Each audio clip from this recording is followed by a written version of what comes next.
We've had a tough road so far, and we're still in second place.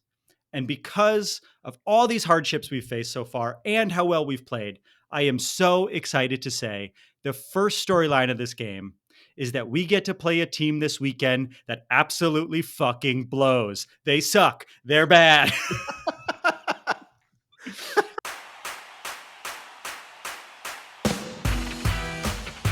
Welcome to Happy Foot, Sad Foot, the only LAFC podcast to have a tweet featured on MLS 360 that three hosts were clearly very annoyed about. I'm Travis Helwig. And I'm Darren Miller. Welcome to our preview of this week's LAFC game against the Colorado Rapids in Colorado. The game is this Saturday, April 1st at 6:30 p.m. on MLS Season Pass on Apple TV+. We will return to our regularly scheduled post-game live stream call-in show 10 minutes after the final whistle. After an excruciating one-week hiatus from doing so, we'll be live on our YouTube channel at youtube.com/@HappyFootSadFoot. Subscribe there now, and you can get notified when we go live. For this preview show, I went deep undercover behind enemy lines and interviewed Mitchell Caroll, one of the hosts of the DNVR Colorado Rapids Podcast, to learn more about the state of the Rapids, their fan base, and what they really think of us. What I found out just might surprise you. I really don't know yet. We're recording this part first. Travis. It's going to surprise you as well. Travis, you are also hosting this podcast. Yeah, I'm here. Hello. I think it's good. I feel like I talk too much. No, okay. I mean, I feel like we both are self-conscious that we're talking too much, and I think you're good at regulating it, and I'm not good at regulating it. So this is fine. For both of us, the ideal podcast episode is just neither of us say anything, and then it's over. It's us listening to a podcast. Yeah. I'm here to just be the first person to listen to the Travis Helwig podcast. Hey, I don't know if you officially announced it, but this feels like we're in listener mandated banter right now. Oh yeah, that was pretty seamless, huh? Listener mandated banter. It feels like we need. Yeah, it's coming too naturally now, which I'm not liking. Yeah, this is weird. Well, I know. Here's what I'll talk about. I'm getting on a plane in the morning. I'm going to Las Vegas, then New York City, and then back home to see my mother in Stratford, Connecticut, which is not nice Connecticut, and I always have to say that, for her 70th birthday. So I'm about to go on a whirlwind tour of America. The three biggest cities in America. The three places that couldn't be more alike. Las Vegas. Three cities that never sleep. Las Vegas, New York City, and a place that had an asbestos plant. Stratford, wasn't it named after Stratford upon Avon? I don't of Shakespeare fame. We did have a Shakespeare theater, but 2 high school kids burnt it down like 5 years ago. That sounds right. That's good. Well, that's enough banter. No one needs to know about. We've done the banter. Yeah. Why don't we start the show, Darren? All right, let's start the show. When Travis asked me to host this podcast with him and help shoulder the burden of weekly public humiliation, he knew he held all the cards. Had we been close friends for almost 2 decades, used to work together frequently, and hadn't gotten a chance to in a while? Sure, but who gives a shit about that? Travis knew that his unhealthy, disgusting LAFC obsession was more than I could ever muster with my feeble, casual fandom. With a 9-to-5 job and 95 kids, I just hopscotched from game to game, miserably ignorant of the crucial storylines that reveal what's really going on, beyond a bunch of feet kicking a ball pretty well when you judge it on an international scale. Travis, of course, had already thrown the rest of his life away to serve his addiction, which of course I envied. So I said yes, and now every week I get Travis to hold up his end of the bargain in a segment we call Storylines.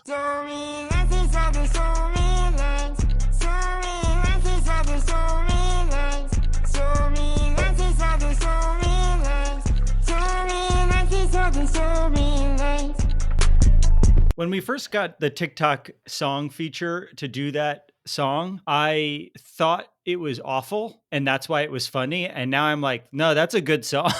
This is the future of music. And Darren, I want to once again compliment you on your beautiful intro, which is becoming more and more like prose every time you write it, and will, when inevitably we're no longer friends, be something that is behind it for a long time. So thank you so much. Someday I hope to win a Peabody for my intro to the segment Storylines on this LAFC podcast. Yeah, I don't think they give Peabodys to people for writing intros that eventually make someone kill themselves, but maybe they do. All right. So, I feel like that's what would make it more likely to win, but yeah, that's true. You get some news stories. I made my bet, Okay, I know you're going to talk Colorado later in the show as well. Yes. So before I get to the storylines for the game, I just wanted to point out it's been a little bit over a month since the beginning of the MLS season. And because of that, I thought it'd be nice to do a quick recap about where we stand, especially since the last few games have felt really stressful, right? So currently, after just 4 regular season games, we are still undefeated. We are tied for second in the West despite playing 1 fewer game than most teams in the league. That said, St. Louis City has won all 5 of their games. So even if we played that extra game, we would still be in second. But we are in second place despite playing 2 extra Champions League games on short rest, one of which involved a 6-hour flight to and from Costa Rica and forced us to rely on some new untested players in our regular season matches. We are still in second place despite losing our best goal scorer in Chicho Arango. We are still in second place despite playing 3 out of our 4 games against legit championship contenders. Seattle, who is tied with us for second in the West, New England, who is first in the East, and FC Dallas, who dropped a little over a week ago after their loss to us. But anyone who watched that game sees why they're considered contenders. And so we are in second place despite only having 2 players with multiple goals on the season so far. Deni Bouanga with 3 and Timothy Tillman with 2. And quickly, I just want to say something about both of them. Deni Bouanga, despite being the only man that I would gladly leave my wife for, has more to offer than his incredible looks. When we previewed the Dallas match last week, we made a big deal about how Bouanga was back in Gabon playing for his national team and how that complicates our scoring situation. I don't know if you remember, it was a long episode, Darren, but we talked about it a lot. I do, yeah. But yeah, Deni Bouanga had different plans. He flew over 12 hours from Turkey, landed in LA on the day of the game at 5:30 p.m., got to the stadium at 6:45 p.m. while the team was warming up, and emerged from the tunnel like Willis Reed in Game 7 of the 1970 NBA Finals and declared himself available. Then he got subbed in the 60th minute and scored the winning goal. That's a fucking unbelievable story. And if you Truly made it insane. one of your bet it and forget it things, we'd be like, that's too crazy. Deni Bouanga coming back to score a winning goal despite being in Africa earlier in the day. He flew from Africa to Turkey, had a layover, and then took a 12-hour flight from Turkey. Less than 24 hours before he was in Africa. Wow. Truly insane. Also, the goal alone was like an insane. If that was a bet it and forget it, we would have been like, that's maybe that alone would have been a good bet it and forget it. Across 0-degree angle, double nutmeg.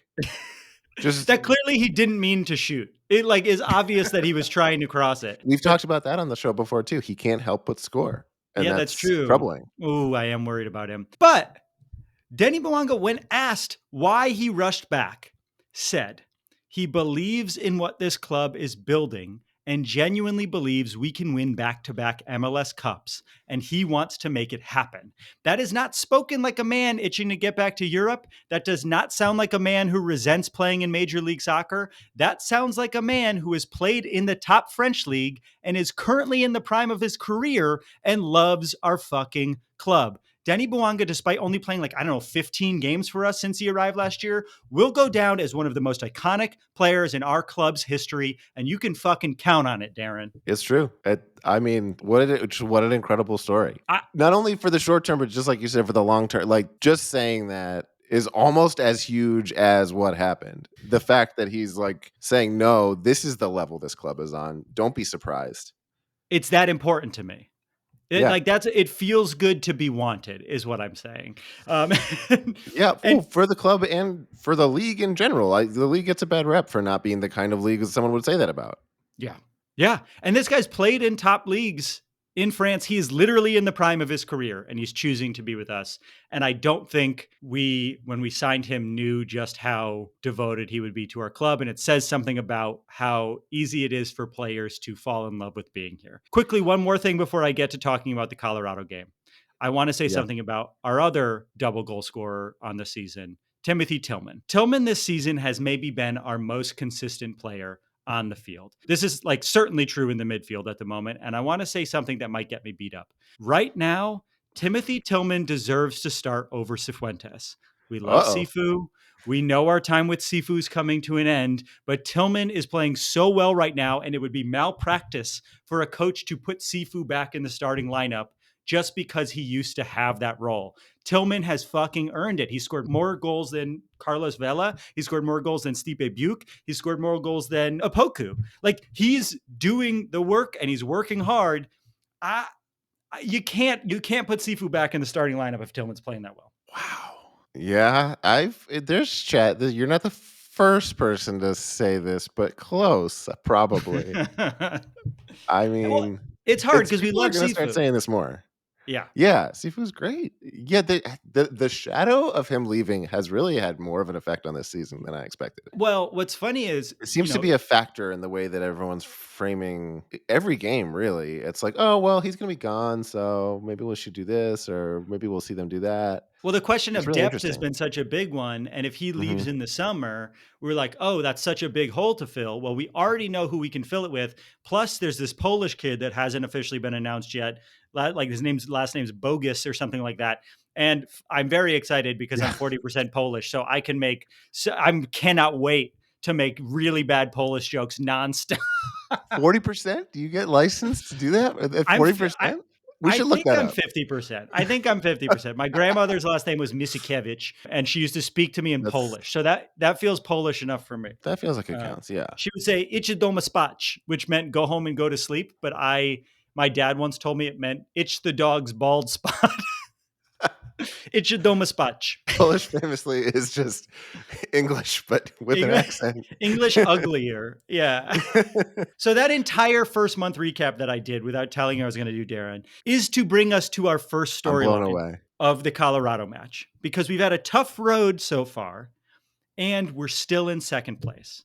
And because of all these hardships we've faced so far and how well we've played, I am so excited to say the first storyline of this game is that we get to play a team this weekend that absolutely fucking blows. They suck. They're bad. Colorado is currently dead last in the league with 2 points on the season and a -6 goal differential. They have 0 wins, 2 draws, and 3 losses. They have scored 2 goals all season long, one by Cole Bassett and one by former Galaxy superstar Kevin Cabral. Cabral, of course, the player Galaxy fans blamed for all of their problems for years, and now they got rid of him and they are blaming a bunch of new people. Maybe they should blame all the toxic chemicals from the oil fields their players are breathing at Carson's training facilities. It feels exciting to play a game where I'm not sitting here going, it's going to be a tough one. And I know last time I was positive we lost to the Costa Rican team. Took the words right out of my mouth. I need to be honest, which is that Colorado fucking blows. Yeah. Didn't their best player also just get injured? That brings me to the next storyline of the game, Darren. Oh, wow. You're getting good at this. You're not a casual. What is... Don't ruin it. Another huge storyline. No, you're not. You have 95 kids and you're a fucking dummy. But I came across one news item. Another huge storyline for the Rapids this season is that arguably their best player, 30-year-old Englishman Jack Price, tore his Achilles 2 weeks ago, and he's out for the entire season. Jack Price was their captain, their leading assistman, their best free kick taker. For a team already this deeply bad, losing their leading assist man and maybe best player is absolutely devastating for the club. And not to be overly negative, but a season-ending Achilles injury at 30 years old has the potential to be something more than season-ending. Oh, no. It's very possible their team turns it around without Price, but after 5 games, Colorado looks like a very strong contender for the wooden spoon, which is the term fans give the team with the worst record on the season. Yeah, it doesn't look good for a team if you're in last place and then your best player goes down. Is there like prize money for a wooden spoon? Do you get your money back? They should put banners up. You know how like... That'd be fun, yeah. Championship banners, you just also put wooden spoon banners. They double the price of drinks in the stadium for the next season. I don't know why you'd punish the fans, but all this is to say the third storyline of this game is the one that has me the most worried, Darren, which is what I know you want to say. And it's that all of this adds up to one thing. the definition of a trap game. It is never easy to play in Colorado, especially at that insane altitude. I don't think people really understand what altitude can do to you, even when you're not exercising. When I was working at Pod Save America, we did a tour show in Denver, and a member of the audience had flown into Denver for the show, got drunk, and wasn't acclimated to the altitude yet, and fucking had a seizure in the audience. What ended up being fine. But like, that's just from sitting in the audience and getting drunk. Like, it is, altitude's no fucking joke. And when you have to run 90 minutes, also no joke. So on top of that, we're going to go in feeling super confident, having beaten some real contenders already, and we might not take Colorado seriously.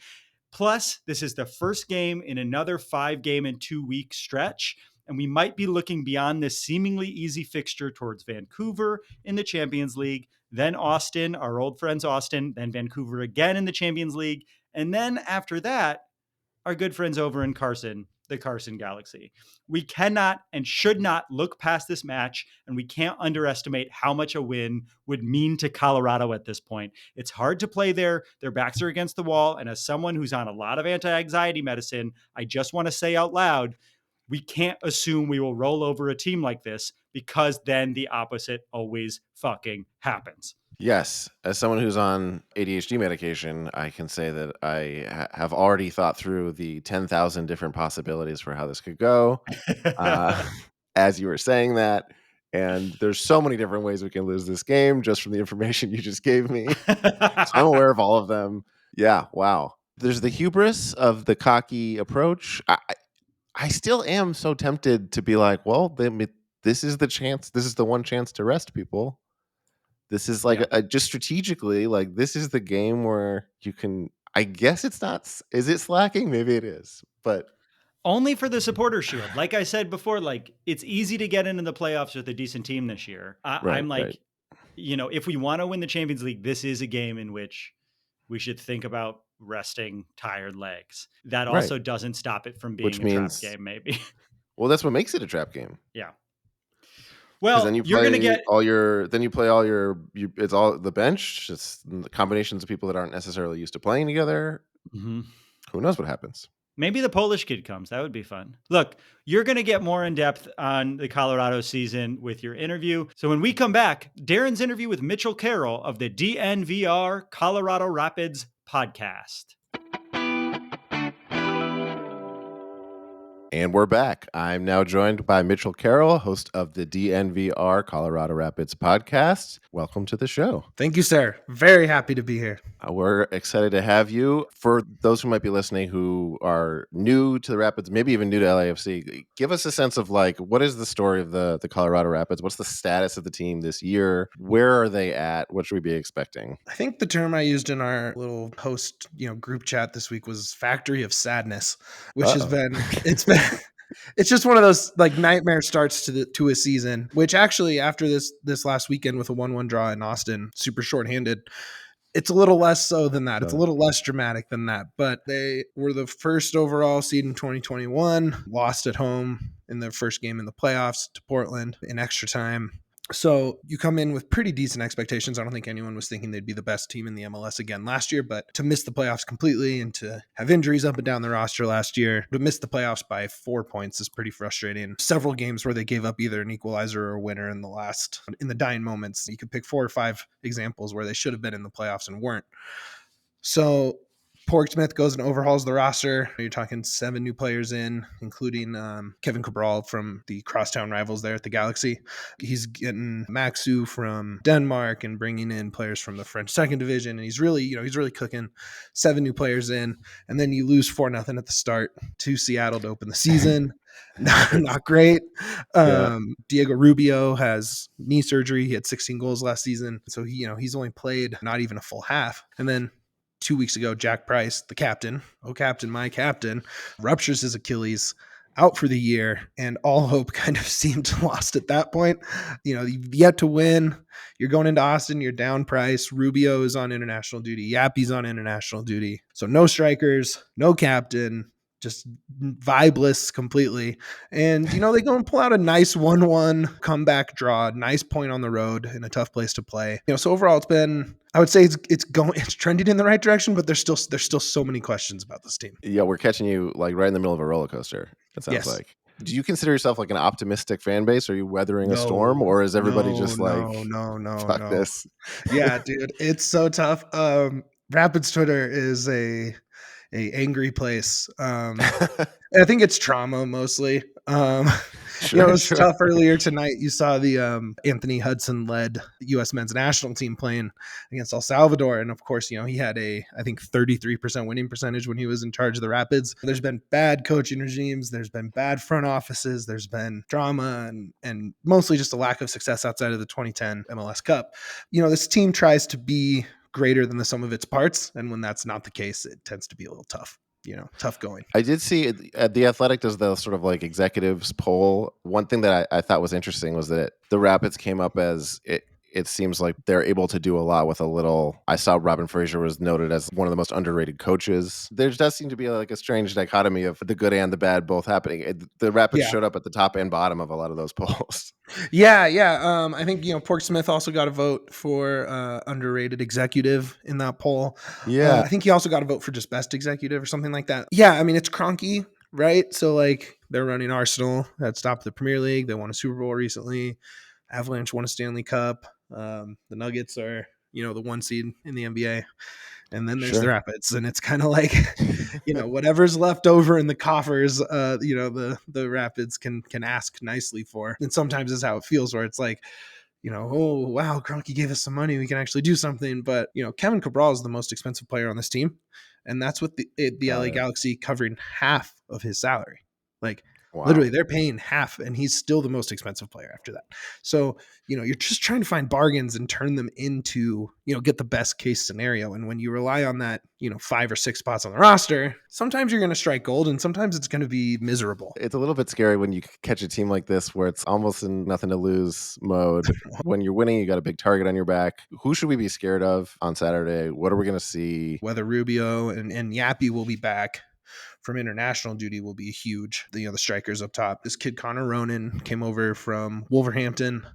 He had been loaned out in the Scottish League, and I think he played in Turkey and another league too. Like, he's kind of played all over the place, but hasn't really played for Wolves. They identified him, brought him over. He's young, smaller guy, but great skill. Good on the set piece, good long balls, good crosses. He's only been in the team for 5 games, but he's played most of the minutes. So he's been great. Obviously, Cole Bassett is the homegrown. He left last year after that run to the first seed in the playoffs. He went over to the Dutch league, and it didn't go very great. He didn't play very much. He actually bounced to another team during that loan spell and just never really caught on. So he was recalled back, and he definitely has his eyes on U.S. camp invites and playing overseas again. So if there's no Rubio and with Price gone, he kind of has to be the engine of the offense and kind of create goals, most likely shooting, but can he just kind of be the hockey assist guy, or just kind of make plays out of nothing from that kind of 8 to 10 to kind of false 9 deep line? He kind of plays all over the place. And outside of that, just the back line has been the, I guess, calling card so far. They got Andreas Maxu, is this kid from Denmark.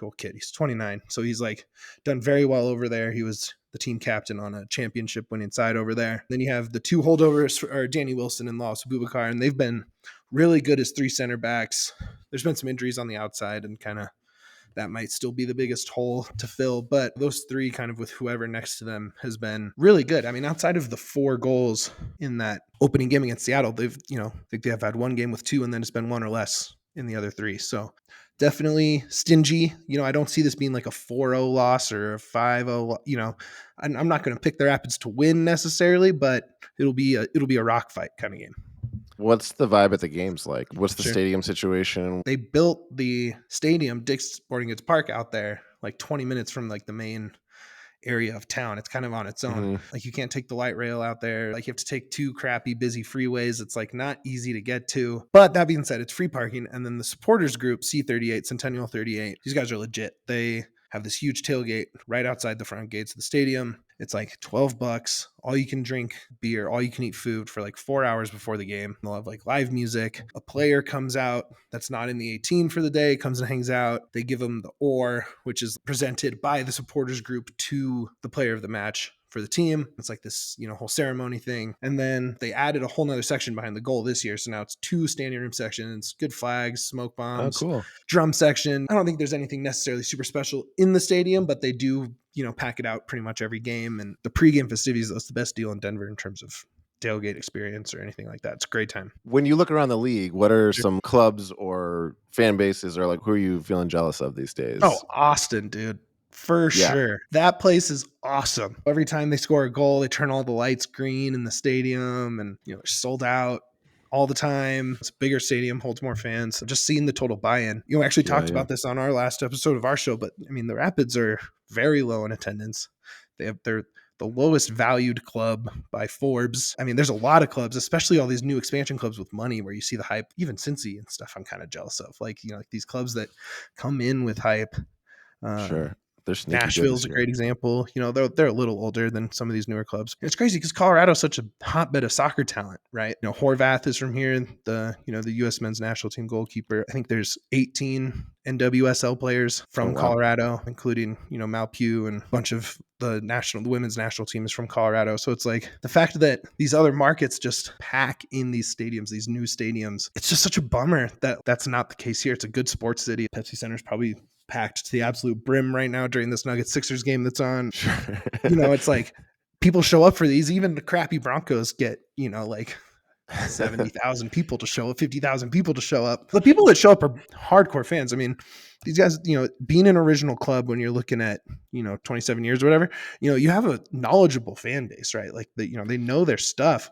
The problem is filling in those few extra seats and the few more views on a podcast or views on an article with the casuals. They just don't really catch those. And, the formula is there. 2021, when they were the 1 seed, it was this kind of, I think they were described as the island of misfit toys, where it's like, it's true teamness that kind of gets the team going. And the whole distressed assets play, which kind of goes back to, is if you can get these guys that maybe weren't huge contracts elsewhere, or, like Kevin Cabral's situation where he just never caught on with the Galaxy after signing a mega deal, and seeing what you can get out of him. And if that happens, the fans will come, but it's a tough sell to be, hey, come check out the last place team in one of the older stadiums, far away from town. It's a tough sell right now. I mean, it sounds like the supporters group doesn't fuck around, and they're awesome. The most important thing. We haven't been around as long. Obviously, we've done quite well for our first few years, but I know it's not always necessarily going to be that way. So if you have one piece of advice, given that you've been in it for the long haul, for when shit gets rough here, you've been through different things with maybe management, with the players. Like, how do we stay the course? For me and with DNVR specifically, with our show, kind of focused on community and how, these consistent tailgates and supporters groups can kind of create culture in spite of a team, right? Like, you don't obviously the soccer product is important to a soccer team and a soccer fan club, but there's so many other parts of it, the game day experience and community events and stuff like that for me have been a highlight, because I kind of approach this more from a media side and kind of fallen into becoming a big Rapids fan. And so that's really what I've seen is this community side, and the tailgates especially that C38 does is amazing, because you're getting thousands and thousands of people that are going to go into the stadium, and they're all hanging out before, either it's listening to music or game predictions or whatever it is, right? And you start to meet people and say what's up, and then all of a sudden you have friends at the tailgate you didn't know before, and that'll be more fun when they're good, but it also makes it fun when they suck, which, it's like it's an important part of it, right? Like, so, I don't think LAFC is going to ever have to worry about being in the Rapids position. Sports is cyclical. It may happen at some point, maybe, but soccer's fun, even when the team sucks, right? And for all those reasons. So that's kind of my optimistic view of a bad situation, I guess. Well, thank you so much for taking the time to talk with us. If people want to listen to your podcast or read up anything else, where can people find you? At DNVR_Rapids on Twitter, or YouTube, the DNVR Sports YouTube channel, DNVR Sports. We go live twice a week. We do a weekly show and a post-game show. So we will be live for a post-game show Saturday night. So depending on how well the game goes, check it out. How do you deal with enemy fan bases jumping into your live streams? It doesn't really happen that often. But we're a welcoming podcast. We're here to have fun and talk soccer. So as long as it's in good fun both directions, that's that's all we can ask for. Sounds good. All right, yeah. Mitchell Caroll, thanks so much for joining us. And we're back. Now it's time for a segment called Bet It and Forget It. Bet it and forget it. Every week, Travis and I are going to end the show with a bet for this week's game. We make an outlandish prediction for that week, something that almost definitely will not happen, but could. Each week, we both put up $5. If no one hits, the money rolls over to the next week. And eventually, by the time someone's weird prediction comes true, they'll win a good chunk of change. So we're at, what, $70 now? Yeah, we're at $70. I Very really much is do a good think chunk of change. I think we need to, we said this before, I think we need to take cash and we need to put it like in a bucket somewhere because it's going to hurt so bad when one of us has to pay the other one. Let's start working out payment plans. Yeah. That's why I'm saying put the $5, because if you have $5 you can put away right now. If you're doing it every week, it's not going to feel, and it's also $70 total. Like you're only going to have to give me half of $70 when I win this week. It's still getting up there. I'm sweating. Did your bet cash last week? I'm trying to remember what mine was. I remember. I said that they would score from across half field. Didn't happen. In fact, Deni Bouanga scored from basically out of bounds instead. More improbable goal than what you predicted. My bet was the game will be delayed by a person or object for more than 5 minutes. No, that did not happen. Didn't happen. All right, we're at $70. No. I'm very confident in my bet this week. And I cannot wait to get those $35 from you. $35. Here's my bet. Okay. It's that Nikola Jokic will be in the audience of this game. And after a goal, a player from one of the teams will hug him. I don't know if it's going to be a Colorado Rapids player or an LAFC player, but someone scores a goal and then someone on one of the teams hugs Nikola Jokic. Not a person in the crowd. It has to be a player. Wow. That is a compound bet. Are you sure you want to? Well, I feel like him being at the game is outlandish enough. Have you looked up the Nuggets schedule? I haven't looked up the Nuggets schedule, so I know that. Don't do it. Don't do it because that'll complicate it. So let's. Okay. How about this? He's at the game and he will be on the field after the game. How's that for a bet? Like he will come onto the field. He'll be there and then he'll like do a jersey swap with someone on the field or something. How's that feel? I feel like as long as he's there, I get. No, that's too easy. We got to add a piece to it. Okay, maybe he is in some way like referenced after a goal. Like if someone points to him, that's enough. Points to him, or so not the come on the field part at the end. We'll do after a goal, someone references Jokic. Yeah. Okay. I'm gonna feel terrible though if like part of that happens. That's I might have to just give it to you. That's the nature of bet it and forget it. Nice. I'm less confident in mine as usual because I don't really know the players and the teams well enough to know if this is even more than a 0% chance of happening. But my bet is that there's an Acosta on the Colorado Rapids. My bet is that both Acostas will score. I love that bet. That's Kellen such Acosta, a funny. And I believe it's Brian Acosta. I don't fucking know. Ask in your interview if that's possible. You'll have learned by the time. I don't know, man. Colorado This is me Googling the best part of any podcast. Okay. Colorado Rapids roster. That's our show. Darren, take it away. All right, everybody, that's our show. Before we go, I want to remind you again, we will be live streaming a post-game show 10 minutes after the final whistle on our YouTube channel at youtube.com/@happyfootsadfoot. There's a link in the show notes. And talk to us in the chat, and you can come in and join us on the live stream. It will be a lot of fun. Anybody who wants to come on can come on. Give us your happy foot and your sad foot from the game. We'll talk about whatever the hell you want. I'm excited about that one because I'll be in New York, and I will be at a wedding So I'm excited to be very drunk at a wedding on the post-game live stream. This is the opposite of last week when we had no dedication to the show. Yes. This following week, even at a wedding, Travis claims he will call into the post-game show. We'll see how many martinis I have. Our theme music is done by the insane team of James Valentine, Nate Walcott, and Louis Palmer. You can follow us on Twitter, Instagram, and like Darren said, YouTube. And as always, if you enjoyed this and have friends curious about getting into the club, please spread the word. We are doing this entirely on our own dime, losing money by the day. So any new listeners really goes a long way. And as always, you guys keep doing it, but it really, really means a lot when you can subscribe and review the podcast for 5 stars. Those reviews are how other people find this podcast that don't know you particularly. So thank you for doing it. And we will see you on the live stream, baby. See you at BMO, baby. I love you. I love you. I love you. I love you, everybody. I love you, a bushel and a peck.